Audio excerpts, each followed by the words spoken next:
Sir ఇప్పుడు మన portfolio అనేది ఎలా డిజైన్ చేయాలని అంటారు?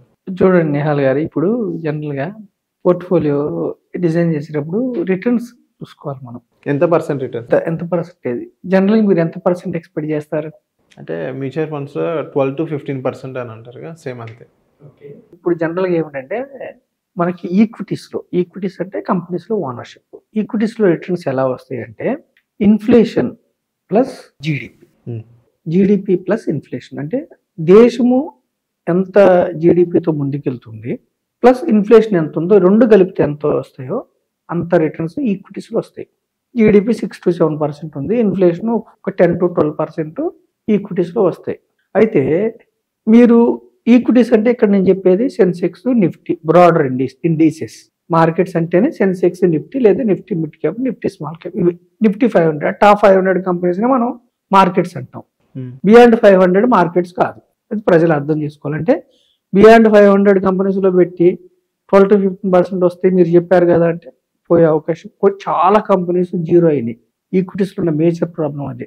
ఎన్నో కంపెనీస్ ఈవెన్ టాప్ కంపెనీస్ కూడా జీరో అయిపోయి. అయితే మనం 12-15 ఎక్స్పెక్ట్ చేశారు అనుకోండి మీరు సపోజ్. మరి ఎవ్రీ ఇయర్ 12-15% వస్తుందా ఈక్విటీస్లో? రాదు. కొన్ని సంవత్సరాలు జీరో రిటర్న్స్ వస్తాయి, కొన్ని సంవత్సరాలు -2%, -5%, -10, -20 కూడా వస్తుంది. అందుకే మీరు రిటర్న్స్ 12-15 ఆర్ 20-25% కింద మీరు ఎక్స్పెక్ట్ చేస్తే నెగిటివ్ రిటర్న్స్ వచ్చినప్పుడు మీరు ప్యానిక్ అయిపోయి భయపడి వెళ్ళిపోతారు. పూర్తిగా ఈక్విటీస్ దూరం అయిపోతారు. ఇప్పుడు చూడండి, గోల్డ్ ప్రైసెస్ పడుతున్నాయి అనుకోండి, gold fund manager return generate చేయగలడా? గోల్డ్ ప్రైసెస్ ప్రపంచవ్యాప్తంగా పడితే గోల్డ్ ఫండ్ మేనేజర్ ఏం చేయలేడు. సో మనకి ఎలా ఉండాలంటే తక్కువ రిటర్న్స్ ఎక్స్పెక్ట్ చేస్తే మీరు ఈక్విటీస్లో మార్కెట్స్లో ఉండగలరు. తక్కువ రిటర్న్స్ అంటే తక్కువ అంటే ఎంత? ఒక 12-14%. 14. అది కూడా ఎవ్రీ ఇయర్ వస్తాయా? ఎవ్రీ ఇయర్ రావు.